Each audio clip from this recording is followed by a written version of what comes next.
નમસ્કાર મિત્રો, ગયા લેક્ચરમાં ભારતનું સ્થાન અને વિસ્તાર તેમજ વૈવિધ્યસભર વારસાની ચર્ચા કર્યા બાદ તમને આપેલ હોમવર્ક તમે કરી જ દીધું હશે. આજે હવે ભારતના વારસાના બીજા મુદ્દાઓ વિશે આપણે ચર્ચા કરીએ. હવે પછીનો મુદ્દો છે સંસ્કૃતિનો અર્થ. સંસ્કૃતિ એટલે જીવન જીવવાની રીત. મિત્રો, અહીં આપણે લીટી દોરીશું.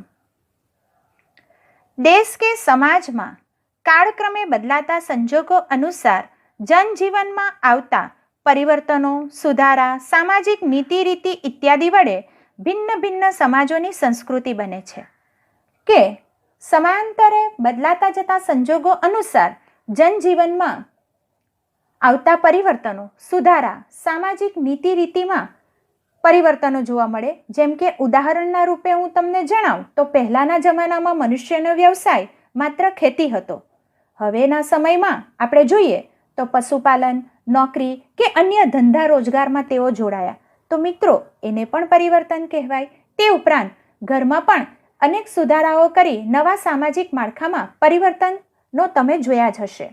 જૂના રીતિ રિવાજોમાં પણ હવે ઘણો બદલાવ આવ્યો છે. જેમ કે શુભ અને અશુભ પ્રસંગોમાં પણ પરિવર્તન. આમ જુદા જુદા સમાજોથી સંસ્કૃતિ બને છે. સંસ્કૃતિ એટલે માનવ મનનું ખેડાણ અને તેમાં માનવ સમાજની ટેવો, મૂલ્યો, આચાર વિચાર, ધાર્મિક પરંપરાઓ, રહેણી કરણી અને જીવનને ઉચ્ચતમ ધ્યેય સુધી લઈ જતા આદર્શોનો સરવાળો એટલે સંસ્કૃતિ. મિત્રો, અહીં આપણે લીટી દોરીશું.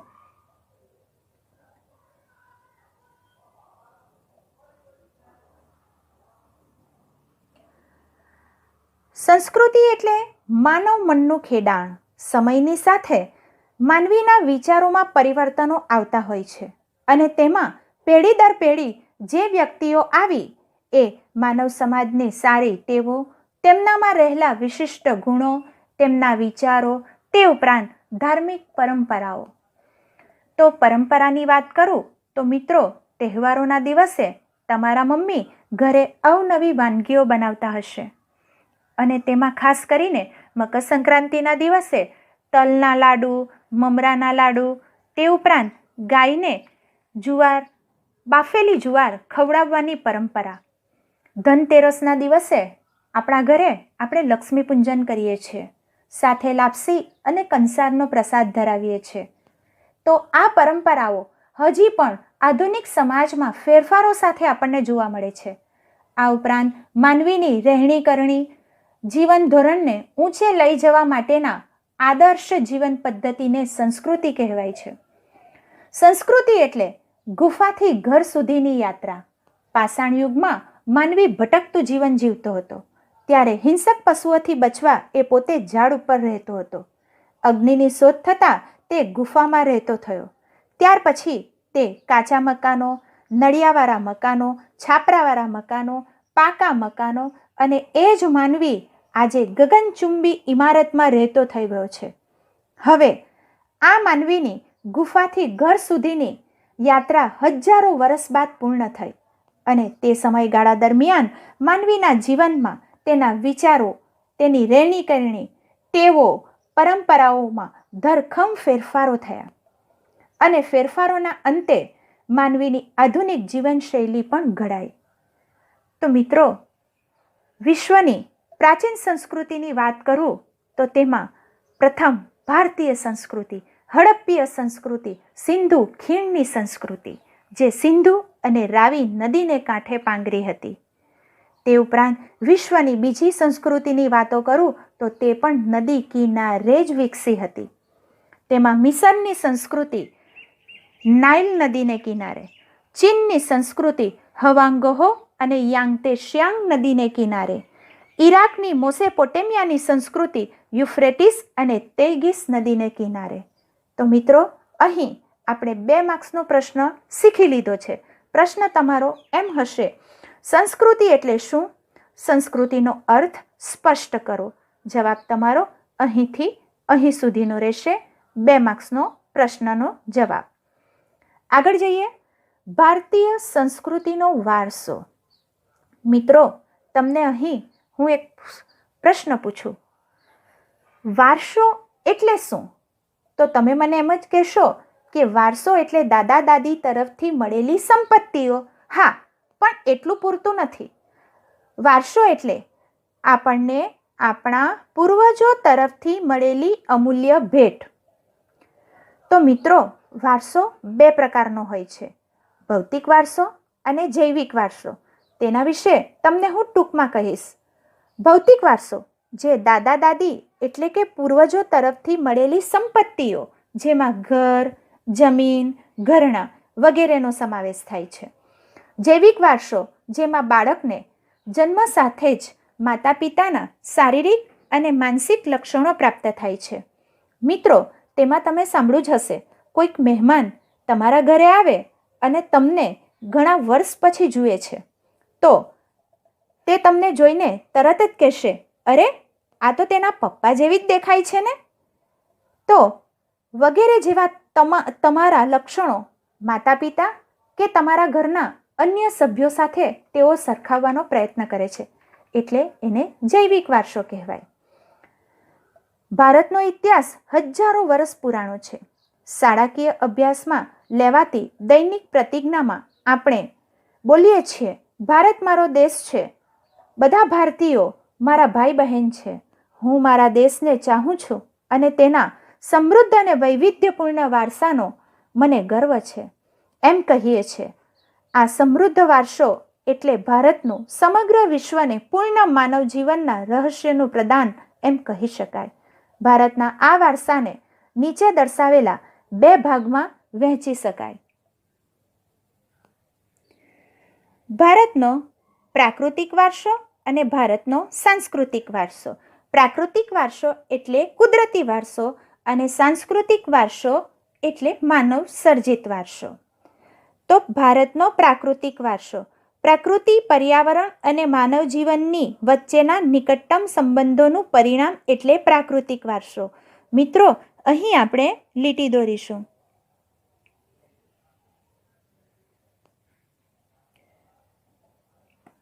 પ્રકૃતિ વગર પર્યાવરણ અને માનવ જીવનનું કોઈ મહત્વ નથી. તેવી જ રીતે પર્યાવરણ વગર પ્રકૃતિ અને માનવ જીવનનું કોઈ અસ્તિત્વ નથી.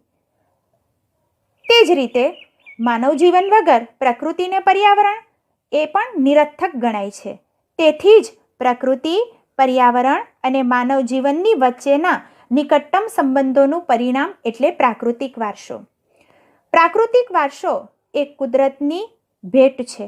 હા, કુદરત તરફથી મળેલી અમૂલ્ય ભેટ છે. ભારતનો પ્રાકૃતિક વારસો વિશિષ્ટ અને વૈવિધ્યસભર છે.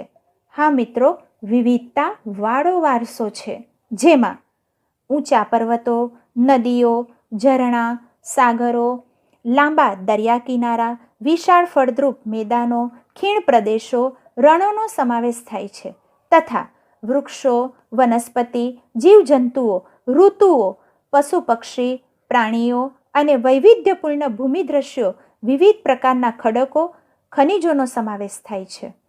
તો મિત્રો, અહીં આપણે જોઈએ તો વૃક્ષો, તો અસંખ્ય પ્રકારના વૃક્ષો આપણે જોયા છે ભારતની ભૂમિ ઉપર. અવનવી પ્રકારની વનસ્પતિઓ, અલગ અલગ જાતના જીવજંતુઓ, ઋતુઓ તો તમે જાણો જ છો, શિયાળો, ઉનાળો અને ચોમાસું. તેની પેટા ઋતુઓની વાત કરું તો શરદ, હેમંત, શિશિર, વસંત, વર્ષા અને ગ્રીષ્મ.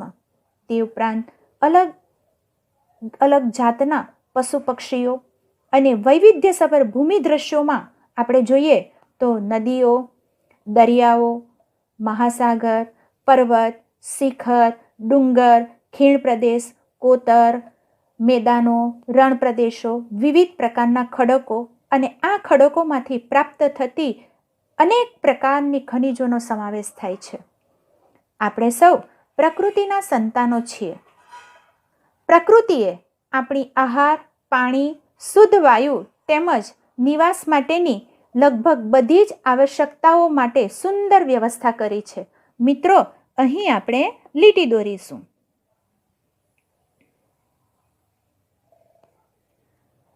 પ્રકૃતિએ આપણી જરૂરિયાતોની સુંદર વ્યવસ્થા કરી છે. તેમાં આહાર માટે ખેતી દ્વારા પ્રાપ્ત થતા ધન ધાન્ય, શાકભાજી, ફળોનો સમાવેશ થાય.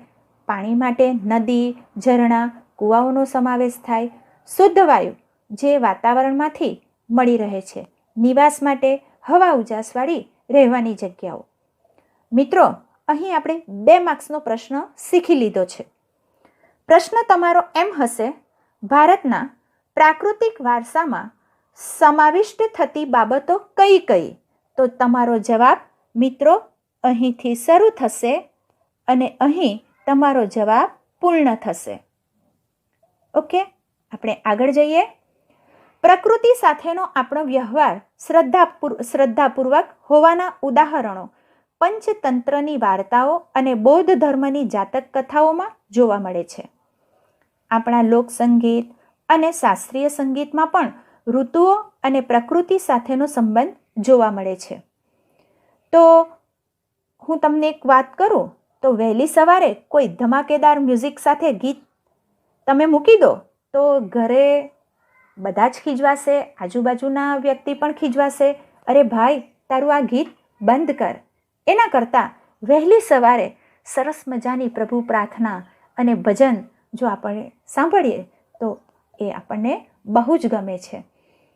અને દિવસના અલગ અલગ પ્રહર દરમિયાન આપણા સંગીત પણ આપણે અલગ અલગ પ્રકારના પસંદ કરીએ છીએ. આપણા ગીતો, તહેવારો, કવિતાઓ, ચિત્રોમાં પ્રકૃતિ અને ઋતુચક્રનું નિરૂપણ જોવા મળે છે.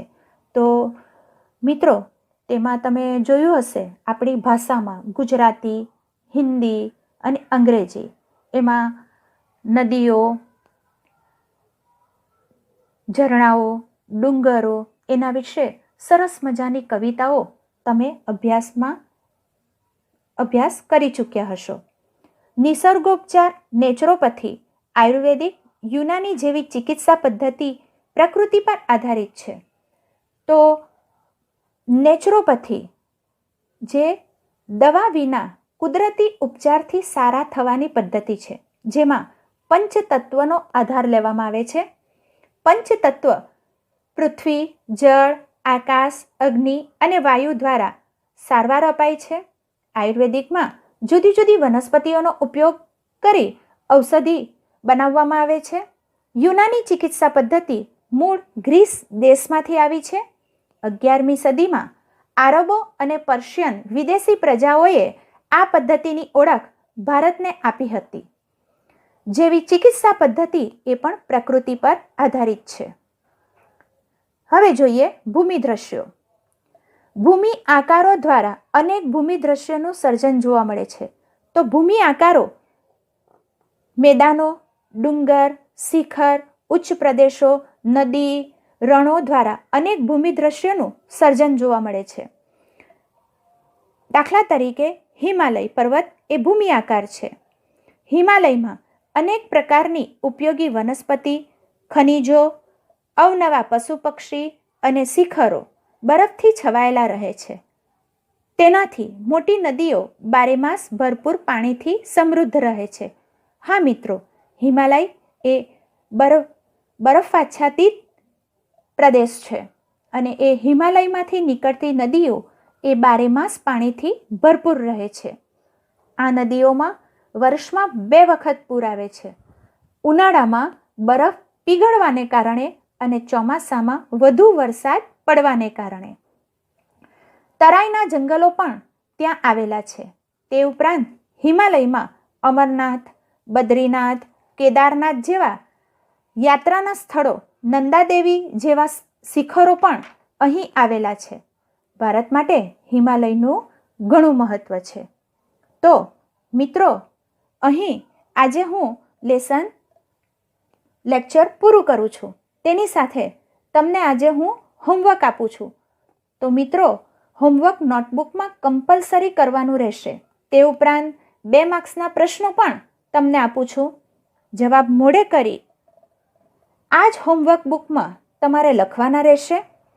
હવે પછીના લેક્ચરમાં આ જ લેસનના પ્રકૃતિના વારસાના બીજા મુદ્દાઓની આપણે ચર્ચા કરીશું. ઓકે.